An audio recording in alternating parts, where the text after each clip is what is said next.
In this week's Iron will report statements from the National Citizens Inquiry. The federal government is bringing in ArriveCan for commercial imports. Trudeau's government is also proposing a bill that will give police the right to intercept and read your mail.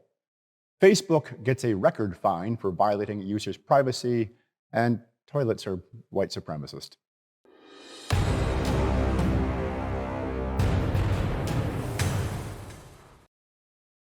After hitting Vancouver and Quebec City earlier this month, the National Citizens Inquiry was held in Ottawa from Wednesday to Friday last week.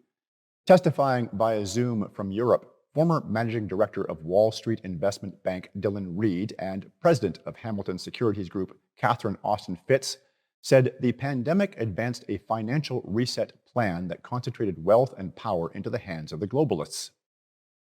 Fitz said on the 17th that the G7 central bankers voted on a plan called the Going Direct Reset in 2019. BlackRock presented their Going Direct Reset plan to central bankers in August of that year, saying their plan would need to be able to define, quote, the unusual circumstances that would call for unusual coordination. I'm sure it's just a coincidence that this meeting occurred just 2 months before Event 201. And so I think part of what the reset was presented as was a healthcare crisis, which helped to drive and engineer many aspects of that reset, including significant centralization of the economy and much more assertion by the bankers of control of the national government. So I saw the pandemic as really part of an operation to implement that reset. Implementation of digital IDs and vaccine passports show the current reset is like none before because they allow for phenomenal central control. They need both a digital transaction system in place and a smart grid in place, and they made extraordinary efforts at building that out during the pandemic. She referred to the confiscation of funds and bank accounts following the trucker convoy as a warning of what digital currencies could mean. And now you're talking about creating a financial transaction system where taxes can just be taken out of your account and you can't stop it. So you can have taxation without representation. You're putting together a system that can police and micromanage what you spend money on. So if they don't want you going more than 5 miles from your home, you can't, your money won't work more than 5 miles from your home. Or if they want to turn off the electricity on your car, or if they want to turn off your bank account, they can, and they can do it centrally. The pandemic injected money into the economy and shut down other parts, according to Fitz, shifting wealth to the top. In 1990, there were 60 billionaires in the US, but 614 in 2019. And by 2022, the billionaires' class wealth had increased by 1.3 trillion. 1/3 of businesses shut down during the pandemic, and 75 million Americans lost their jobs. Big companies were able to buy assets at bargain prices, and smaller companies went out of business. According to Fitz analysis, past precedent suggests that pandemic wealth transfer was intentional. If you look at all the efforts to implement pandemics in the past, and you look at all the different steps made to plan them out, as well as to centralize control, it's very difficult to come up with a theory of most of the restrictions as relating to health as opposed to relating to re-engineering of the political and economic landscape. On its website, Moderna wrote, recognizing the broad potential of mRNA science, we set out to create an mRNA technology platform that functions very much like an operating system on a computer. Fitz believes this is not allegorical.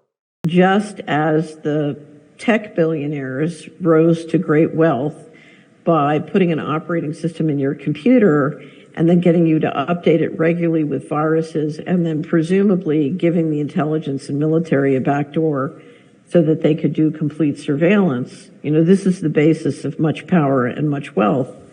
I truly believe that there is a good possibility that the leadership believes that they can use gene and mRNA technology to literally install an operating system in all of us and use viruses to get us to update them just like they do on our computer.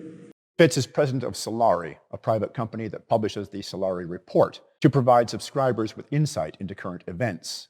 Although she has warned for 25 years about parasitical criminality at the top of government and finance, she only gained traction in the last 2 years in convincing people of the tactics and goals of the globalists. It's very hard for people who feel empathy to fathom that anybody would want that kind of control. But make no mistake about it, the single most financially successful business in the history of the world, in my opinion, is slavery.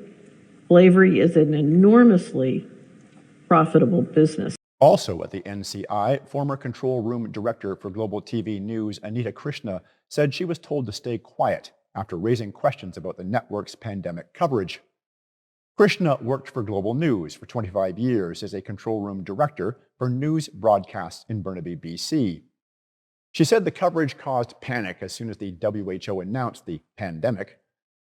There were successive segments where the Prime Minister said he would deal with the crisis. The Federal Health Minister said 30 to 70% of people could contract the disease and social distancing was advised. All there was what I would say is propaganda that didn't speak up for people. Like we do things like on the 5 o'clock news where we would just say, and sadly, another business has shut down due to COVID. And we were not actually holding anyone to account saying, is what we're doing fair? When people are using plexiglass and sitting outside, and that, you can go up to the counter and order, but you can't have a waitress come to you, or you got a mask, all the things that didn't make any sense. We were just shoving it in your face like it was something you needed to accept, rather than questioning, is this really making sense for a business owner, for this person's livelihood? Krishna said her gut instinct was this was a massive overreaction, but nobody seemed to question that hysteria. Working at Global was like working in a twilight zone during the pandemic, that everything that you thought would have ever made sense for choice, for freedom, for your health just went out the window. For my own interview with Anita Krishna in May of last year, not long after she was fired, visit ironwillreport.com and search for The Corruption of Mainstream Media.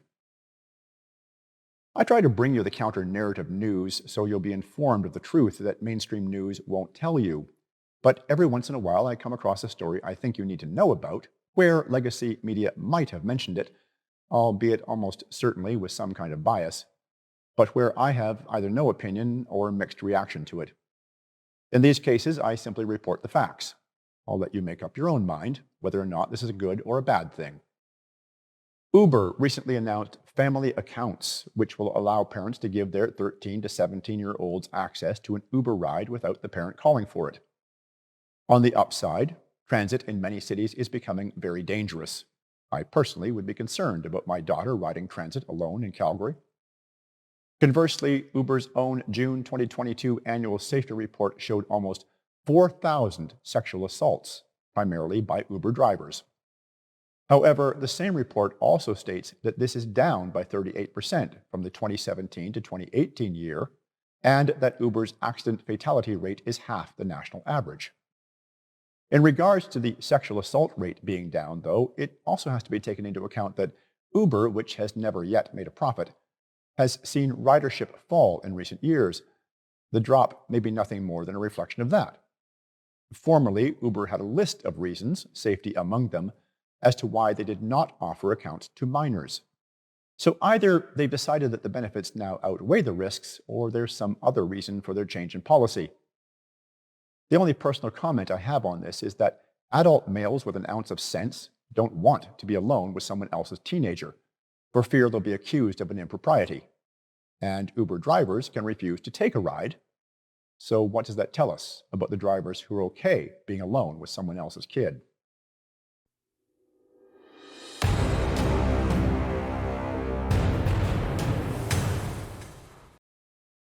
Our hero of the week this week is Dr. Shannon Kroner, author of the new Amazon best-selling children's book, I'm Unvaccinated, and That's Okay.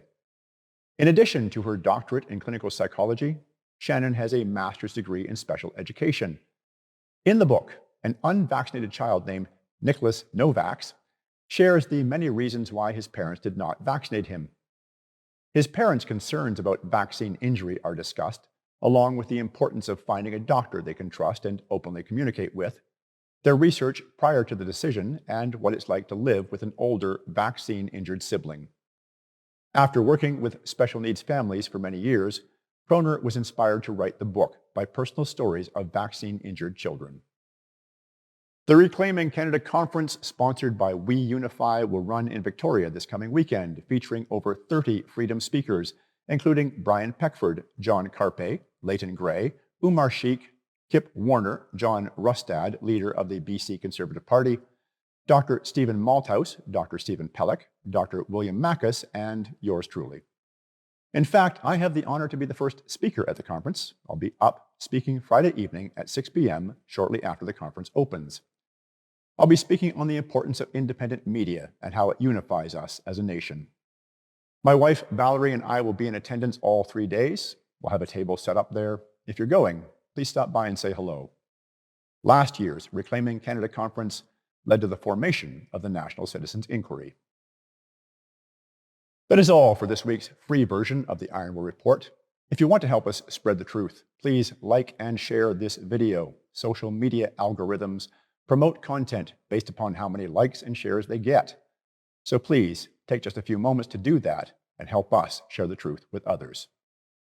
In this week's members version at ironwillreport.com, Trudeau's government is bringing in ArriveCan for imported goods. Not only the Canada Post inspectors, but the police are to be given the authority to intercept and read your mail. Bill C-21 passes the House, and why it likely won't matter if Senate approves it or not. Saskatchewan joins Alberta in standing up to Trudeau's gun grab. Premier Scott Moe also responds to threats from eco-terrorist and Minister of the Environment Stephen Guilbeault with a "come get me." Facebook gets a record $1.3 billion fine for violating user privacy. Is Trudeau getting ready to game the next federal election? British school kids stay home in record numbers on Rainbow Day, and toilets are white supremacy. I'll be doing a number of in-person interviews at the Reclaiming Canada Conference. I don't yet know what order we'll release those in, but I already have confirmations from biochemist and neurologist Dr. Stephen Pellick, Freedom Convoy organizer Chris Barber, cancer researcher Dr. William Mackus, and lawyer Leighton Gray on his upcoming case against the federal government. Also, we're bringing Strong and Free Canada brochures to our distribution center in Victoria. We're driving out from Alberta. If you live near the number 16 or number 5 highway anywhere between Edmonton and Vancouver and would like brochures for distribution, please send us an email at contact@strongandfreecanada.org so we can arrange to bring you brochures. Memberships at ironwillreport.com support our work at Strong and Free Canada to recover and defend our rights and freedoms. Get the truth that mainstream media won't report and our government doesn't want you to hear for just $9.95 per month with a 15-day free trial. I do not accept corporate or government funding in any form. Our efforts at ironwillreport.com to bring you the truth are entirely funded by our members. This is your guarantee that we're working for you. Help us to spread the truth and support our fight for our rights and freedoms. Sign up today for a 15-day free trial.